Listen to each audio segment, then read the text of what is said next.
n'amajambo yaje kuba ashikirizwa na Kylian Mbappe ubona ko wewe yaje kuba ashikiriza nkuko vyandikwa n'ikinyamakuru Mundo Deportivo yavuze ati ku munsi wejo ntabwo tuzoba tuje gukina gusa ahubwo tuzoba tuje gutsinda. Novuga deko n'ubutumwa bumeze gute imbere yuko novuga urukino rwa Classico ruza kuba rutangura bega ubwo butumwa Kylian Mbappe aciye kuba ashikiriza nka atanga niyo shusho buguha imbere ya class yuko tubona Classico yo ku munsi wejo. Bwana Nganji ni Kylian Mbappe kuva ageze mu mugwi wa Real Madrid nta Elclassico nimwe aratsinda. Numukinyi tuzi akiri muri equipe ya Paris Saint-Germain yamye atsinda Barcelona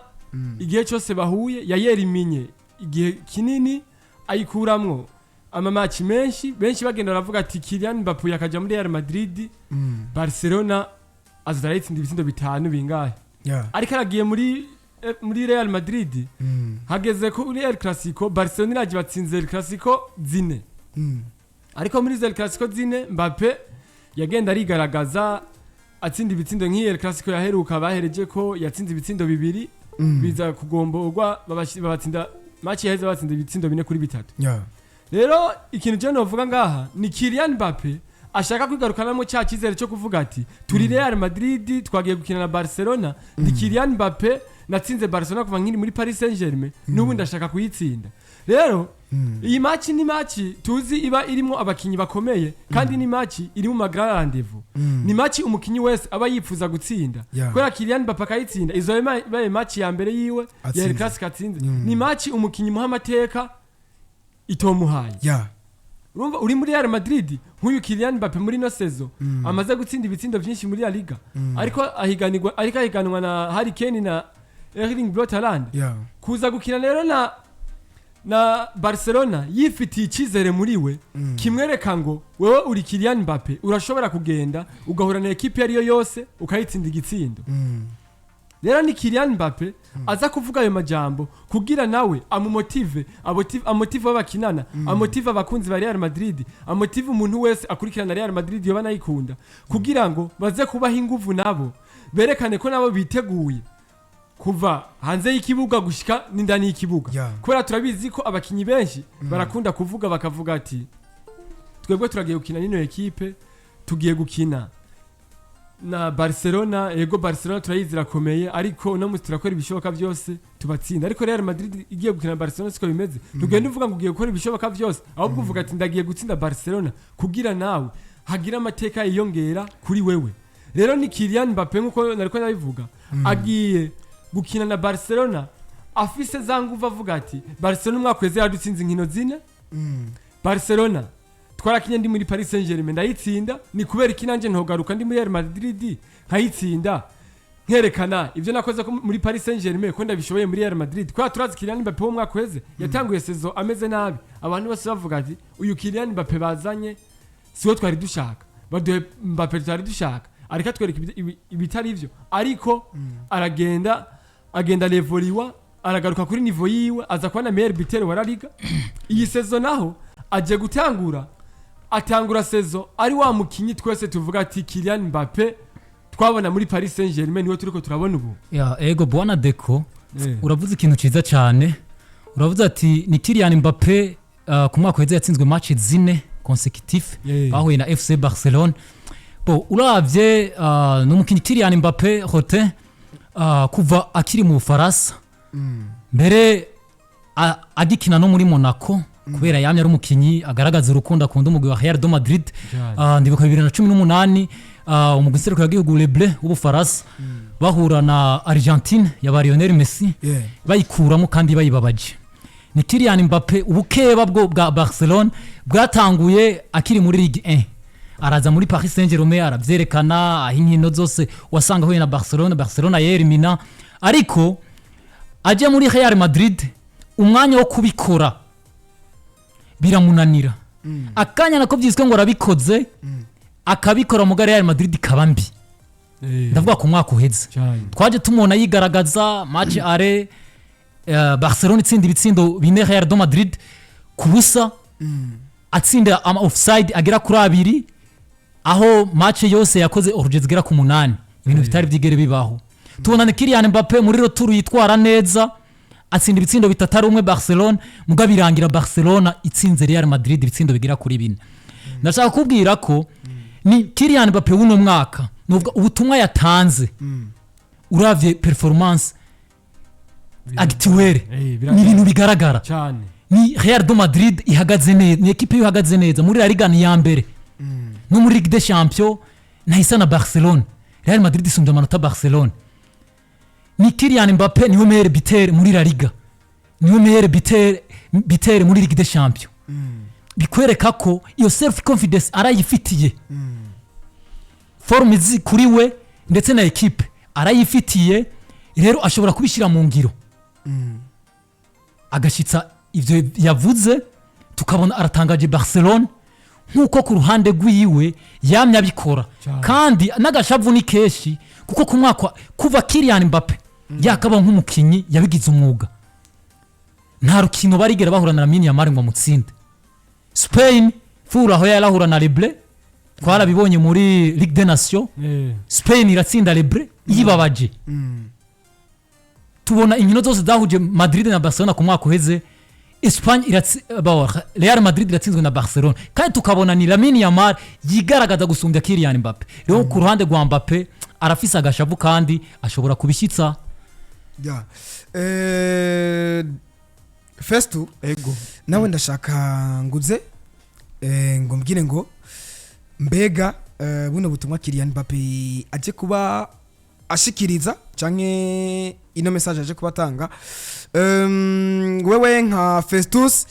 ufatiye novuga kukungene Kylian Mbappe yatanga uyu mwaka uko agize iminsi yigenza novuga ubutumwa yatanze bufise iyihe nsiguro muri Elclassico yo ku munsi wejo uko bigaragara nuko Kylian Mbappe ubutumwa yashoboye kubatanga n'ubutumwa novuga yuko bwiza kuko n'ubutumwa novuga buherekejwe n'ibikorwa kuko biratandukanye na Lamine Yamal kuko n'ubutumwa novuga amaze hafi inkino uretse urukino bakinye na Juventus muri Ligue des Champions ku munsi wa gatatu yashoboye gukina urukino gose nta garagare ngo atsinde gitsindo ubundi Kylian Mbappe yaramaze hafi inkino 11 agenda atsinda gitsindo iyo ni yari motive deja yari motive kubera ko numusatirizi Real Madrid yari kiragira ko kandi biragaragara no mu musaruro Real Madrid iri kiraronka yuko keshi iri kiratsinda gitsindo kimwe waza kuraba uwagitsinza ugasanga ni Kylian Mbappe rero kuba yaje mu itangazamakuru agashikiriza amajambo nk'ajya biboneka yuko yifitiye confidence na cyane cyane yuko agiye guhura n'umugwi wa FC Barcelona biboneka yuko yo igiye gukina Elclassico novuga igiye ibuze abakinyi batari bake batandukanye kandi bayifashije kugera kuri success canke mu gutsinda ibitsindo byinshi cyane byagiye kugaragara muri FC Barcelona muri seziheze icyo twiteze no kuraba SK muri FC Barcelona hoba hariyo ubuzibizi bugiye gufasha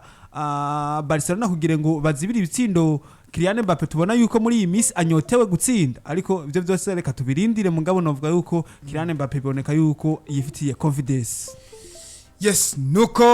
ngo Kylian Mbappe biboneka yuko yifitiye ikizere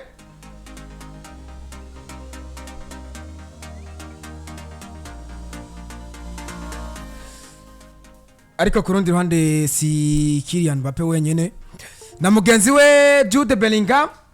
inyuma yo kuva mu mvune ariko kandi kaza no kuba aronka igisindo ciwe ca mbere muri UEFA Champions League ni Jude Bellingham nawe yaje kuba novuga avuga ngo kuva kiri muto ngo yararaba Elclassico ati kandi ngo ku munsi wejo arizeje navuga intsinzi abakunzi muri rusange b'umugwi wa equipe ya Real de Madrid mbega deko iki cizere novuga pano basore ufatiye ku butumwa Kylian Mbappe yashoboye kuba ashikiriza ku rundi ruhande na Jude Bellingham kumva novuga ivyo yaje kubavuga deko wewe ubiha iyihe shusho canke iki cizere novuga bagikuye he bano basore je uravye Real Madrid yino sezo novuga ko ari Real Madrid ego ntagira hinduka kinini ariko ni Real Madrid itandukanye na Real Madrid y'umwaka uheze.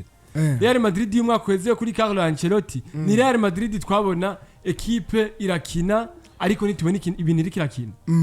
Ni equipe ya Real Madrid umuntu wese igihe cyose giye gurana Barcelona abantu bose bavuga Real Madrid babatsinda bitano babatsinda binga ariko kandi Barcelona igaza gutsinda Real Madrid yorohewe. Ariko muri iyi sezo ni Real Madrid turiko turabona yahinduye ibintu vyinshi. Ni Real Madrid turiko turabona ikina twese tukavuga yakinya kubera nk'uyu Arda Güler turiko turamubona yintegra neza muri systeme za Xabi Alonso. Rero kuba Jude Bellingham yavuze ivyo, kuba yavuze ko yaraba Elclassico kuva kiri muto, jewe mu bakinyi uzora abakinyi bose umukinyi wese avuye muri equipe akaja muri Real Madrid cyangwa muri Barcelona wese avuga ko zari indoto ziyo kuja muri iyo equipe, kandi nta mukindi umva agiye no mu yindi equipe avuga ko iyo equipe atigeze yifuza. Bose batubwira ati zari indoto zanje. Rero kuba yavuze ivyo ni Jude Bellingham twamye tubona afisi shaka igihe cyose muri Real Madrid. Ni wa mukinyi twabona yitanga kuva ku munota wa mbere gushika ku munota wa 90. Ni wa mukinyi twabona Real Madrid yatsindwa kababara. Ni wa mukinyi wabona wamwimye pasi ukaza guhusha igitsindo yababara, sivyo? Kandi ni wa mukinyi twabonye kuri Elclassico yiwe ya mbere yajatsinda FC Barcelona ibitsindo bibiri. Abantu bose baravuga ati uyu niwe Real Madrid yasengeye. Jude Bellingham atako na rutura arabongera. Aje na rutura batsinda igitsino cy'intsinzi bari bagitsinda. Abantu baravuga ati Jude Bellingham twasengeye n'uyu. Araje aravyerekanye sezo yiwe atwaramwe championnat, atwara na Champions League. Aba aza gutsinda n'ibitsindo byinshi mengo muri Real Madrid yari me betero wa equipe. Rero ni ikino cyitwa nka motivation bariko barishiramo bakinyi ba Real Madrid kubera bazi ko yuko umwaka uheze baje gutsindwa na Barcelona vyoroshe kandi atakina kumwe igaragara twese twabona ko Real Madrid yotsinda Barcelona umwaka uheze. Kandi ni motivation novuga bariko barashiramo Xabi Alonso ugira bamwe ko bamufitiye ikizere mu gihe twabonye Xabi Alonso ku marandevu akomeye. Duhere kuri Paris Saint-Germain yaje mutsinda 4 azagura na Atletico Madrid imutsinda 5-2. Nubu aje gura na Juventus aje kwitsinda bimugoye. Ariko turabona ko ari Xabi Alonso hari ikintu ariko arashira mu bakinyi biwe, hari ikintu ariko ararema mu bakinyi biwe kubera ko turavye nk'uyu Arda Güler kuri Ancelotti ntiyakina hagira yaho Arda Güler avuga ati je ni mundeke ngende, ariko uyu Ancelotti araza aramubwira ati guma ahubwo niwe nshaka kubakira ku equipe. Yamubakiye ku equipe birakunda. Tubona Arda Güler mushasha muri Real Madrid. Uyu Jude Bellingham aza kugira ikibazo aravuga ati kagize ikibazo Real Madrid irahuye n'ingorane, ariko Arda Güler araza areponda preza muri cya kibanza cha Jude Bellingham yitwara neza. Tuza kubona ba Aurelien Tchouameni bariko bitwara neza, aba ba Valverde bariko bagira saison nziza. Uyu Vinicius yatangiye bari mu mishamirana na Real Madrid, ubu yasubiye gutora niveau yiwe. Aba ba Asensio nawe yatangiye ameze nabi, urukino rwa Juventus yarukinye neza nta rimwe tobishima. Rero ni Real Madrid novuga abakinyi bose amajambo ariko avuga ba Jude Bellingham aba ba Kylian Mbappe na majambo ya motivation kugira twese tubone ko Real Madrid hari ibintu yahinduye kandi itegerezwa kuvyerekana mu gihe ahuye na Barcelona. Ko ari umukoci udatsinze Barcelona nta kintu wobwira izindi equipe. Rero je ndabona neza aba ba Jude Bellingham aba ba Kylian Mbappe ni motivation ariko baratanga mu bakinyi, ni motivation bariko baratanga kuri coach, ni motivation ariko baratanga no ku bakunzi babo. Yes, nuko Veniste tekati ni motivation buno butumwa bashikirije buri donc ni motivation muri vestiaire ariko kandi ni na motivation novuga ku bakunzi bayo baza kuba bagenda bahora na equipe ya FC Barcelona novuga ngo imeze neza ijana kwijana nkuko Real novuga yoyo imeze neza. Veni ndashaka umbwire kino kintu buno butumwa baje kuba bashikiriza nivyo shobora gushika novuga bukabakorako mu gihe ivyo bijeje abakunzi babo gwe basi ubona gute buno butumwa nihe impact bushobora kuba bugira mu gihe novuga d'une part bikunze canke d'une autre part bishoboye kuba vyanga ivyo bashikirije. Ya burya Mr. Nganji muri football ni ibintu bibiri ariko no mu buzima busanzwe kwigirira icyizere birafasha umuntu bigatuma agera ku cyo yashaka gushikako. Ni Jude Victor Bellingham nuvuga ko ku ruhande rwiwe nubwo ku munsi wa gatatu yaje ari impoze imbere ya Juventus Dotire agatsinda igitsindo gihesha insinzi umugwi wiwe wa Real de Madrid. Numukinyi atameze neza ku bijyanye n'ibikorwa bivanye n'ukuntu yagiye mu bikondoka agira aracagaruka mu kibuga asanga umwana nawe akiri muto ndavuga Ardagira w'umunyaturikiya asanga kuri post basangiye na Jude Bellingham asa n'uwa mwibagije abantu Jude Bellingham nagasore Ardagira ubu umukunzi wese w'umugwi wa Real Madrid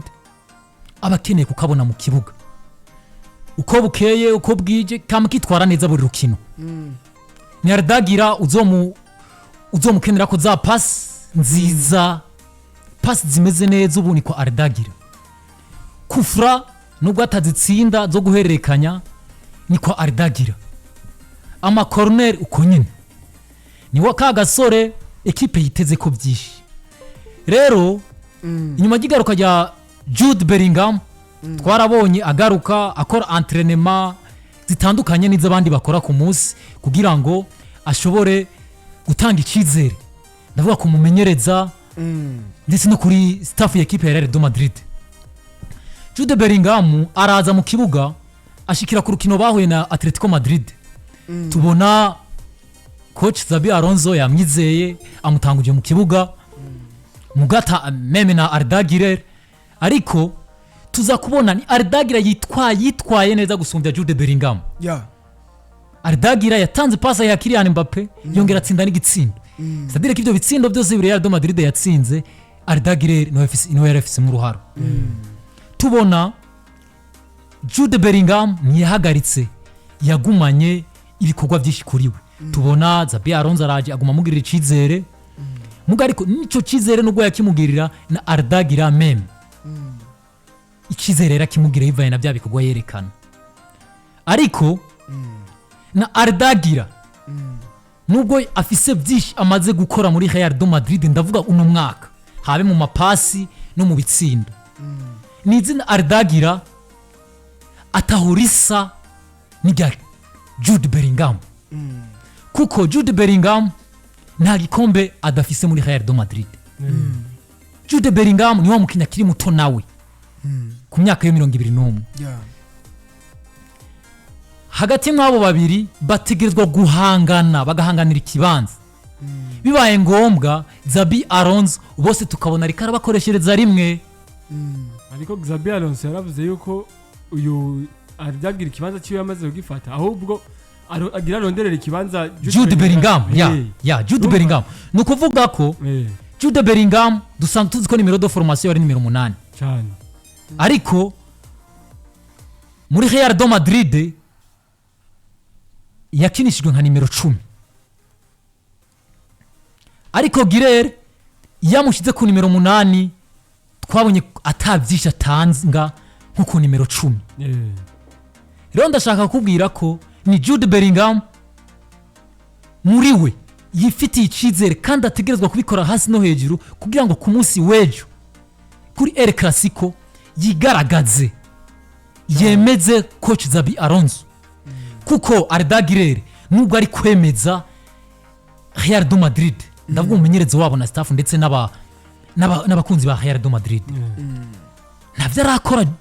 Jude Bellingham atakoze hajya ubwo Jude Bellingham yoza akigaragaza kuri Classico ejo tukabona yitwaye neza abaye nka man of the match ikibuza ko abandanya yemeza ko muri Real de Madrid ari umukinyi atakogwa ko ivyo ndavyumva ariko Xabi Alonso nawe yaravuze aje muri Real Madrid yaravuze ko aje kubakira kuri Ardagira rero vyerekanye ko Ardagira aje gukina aje gukina mu kibanza ciwe amenyereka nimero 10 sivyo deko ndakwereka tukiri ngaho ubu kugeza no mwanya nikibuza ko niyaba Jude Bellingham atobandanya atitwaye neza tukabona Real Madrid igumye itakaza ama match ahanini ama match akomakomeye nticobuza ko Jude Bellingham ava muri mediane ya Real Madrid bitewe nuko Arda Güler amaze kutwemeza ku nimero 10 ariko ni wa Jude Bellingham ashaka kutwereka koko niyaba bonkinisha ku nimero 8 ndabimerita ndakwiyo post kwani wirengagize ko Real Madrid umukasere wabo bakoresha Chouameni cyane nimero 8 Federico Valverde ivyo ndavyumva ariko umenye ko mu gihe rero Valverde uyu Trent Alexander-Arnold azoba yagarutse na Carvajal yagarutse umenye ko mu kibuga hagati bazobagiza abakinyi bane kandi bose kocha ashaka ko batangura mu kibuga erega ni Jude rategerezwa kwiyerekana kuko twaje tubona kocha afitiye icizere kano gasore Mastantuo Jude kwiyerekana kwiwe Jude nuko aza kiyempoza kwizi match zikomeye ariko Arda Güler nawe match zose amaze gukina yari yempoje arerekana ati nanje ubu ndafise umwanya muri Real Madrid sivyo ni Kylian n'uyu Bellingham nawe ariko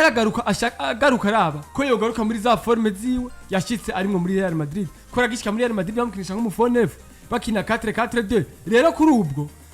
jewe ndemeza neza yuko uyu Arda Güler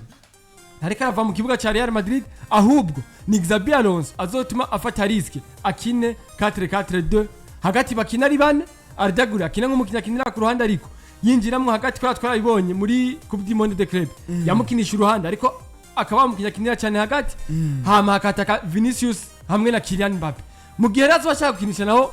4-3-3 urumva ikibanza cyane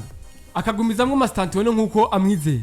ikibanza cha jewe uyu Arda Güler ndabona ko ari umukinyi muri Real Madrid ubu ari ntakogwako ni nka Kylian Mbappe oya nagenda ndi kumwe nawe deko kuva mu kibuga kwa Arda Güler ubu ni uko zoba yarushe mu kibuga yatanze ivyo vyose hama kocha akavuga ati ruhuka uze haje mu wundi rero muri ico gihe ni turaronderera Bellingham ararondererwa ikibanza hagati ya Valverde na Chouameni kandi muri ico gihe nitwibagire yuko Camavinga nawe ariko aragaruka arondera ikibanza mu kibuga niyo mpamvu nariko ndakwereka ko kwano ma match akomeye Jude Bellingham ategerezwa kwimpoza akatwereka ko ari wa Jude Bellingham akatwereka izindi ariko arabikora kuko nka match ya Juventus dotire je niho mbwira bivanye n'urwego Juventus dotire bari koko Juventus ari equipe ikomeye cyane ariko mu match yabaye Arda Güler urumva ko Arda Güler deja nakubwiye ko deja yaratwemeje ariko deko ndakubaza ikibazo kimwe uwo guha Jude Bellingham na Arda Güler utaravye kahise ukaraba forme acteur otorande forme acteur ni Arda Güler c'est ça OK nanje notora Arda Güler niyo mpamvu rero nariko ndakwereka ko Jude Bellingham ategerezwa gukora hasi no hejuru kugira atwereke ko niyaba yamushira ku nimero 10 aza gakora bimwe dusanzwe tumuziko canke niyaba yamukinisha ku nimero 8 aza agakora bya bindi nyene karite ya Jude Bellingham niya Arda Güler ziratandukanye Arda Güler kandi yatweretse ko akina neza ari ku nimero 10 honyene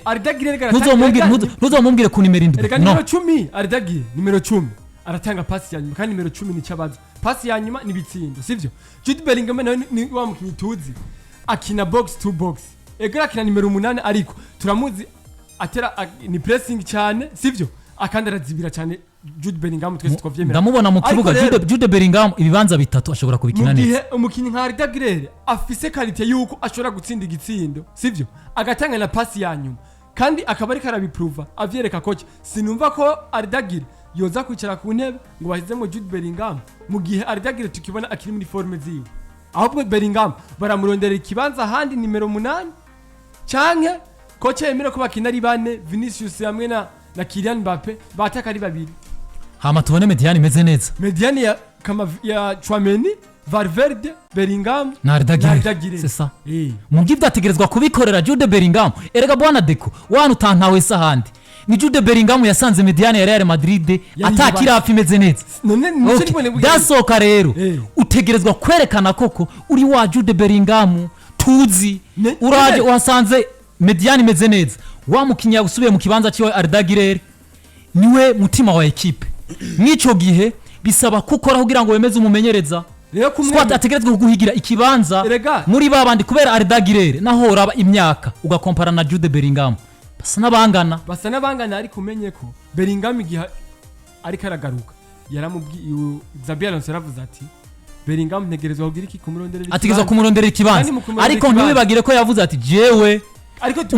umukinya adasubizwa muri Real Madrid numwe gusa reka nakwereke ni Kylian Mbappe. Real Madrid nawe ni merindwi yabo nubu ntibaratora umuntu ayikinaka ariko arahari gusa ntibaratora uwo bayikinisha n'amahitamo y'umumenyereza bivanye n'imikenyuro yiwe erega none uno munsi hakina Brahim ejo hagakina Mastantuono ejo hagakina ariko uravye ni Rodrigo agira gatatu muri rusange nubwo umumenyereza yatubwiye ko Rodrigo azokina nimero 11 agahatanira umwanya na Vinicius kibanza kirashobora guhebwa urumva kirashobora guhebwa ahubwo bagakina nka Bellingham akina nk'umufonefu hama uyu Ardagira agakinira inyuma yabo gatoya akirebanga kubera office Valverde na Tchouaméni inyuma yawe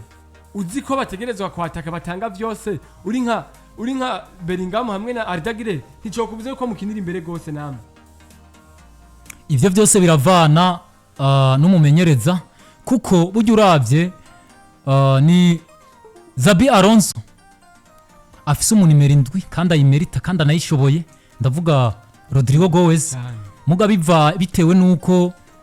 we mu mikenyo tuvuge mu mipango yiwe cyo systeme doje yiwe akunda Mastantuono gusumbya Rodrigo ndetse na Diaz ariko bitohungabanya equipe ya Real Madrid kuko twage ni Real Madrid ndavuga kuri ku ntwaro ya Carlo Ancelotti yaje agakoresha umukenyuro wa 4-4-2 tukabona aratwaye ibikombe byose kandi muga ariko mwico gihe nitwirangagize ko Patro hari yari Vinicius ibikombe biri bya Ligue des Champions batwaye nubwo harimo kimwe batwaye bari kumwe na Karim Mustafa Benzema Patro yari Vinicius muga ubwo Patro Vinicius ubu naho yokabubura Mbappe yatweretse ko kuba Patro Real de Madrid abimerita yes nuko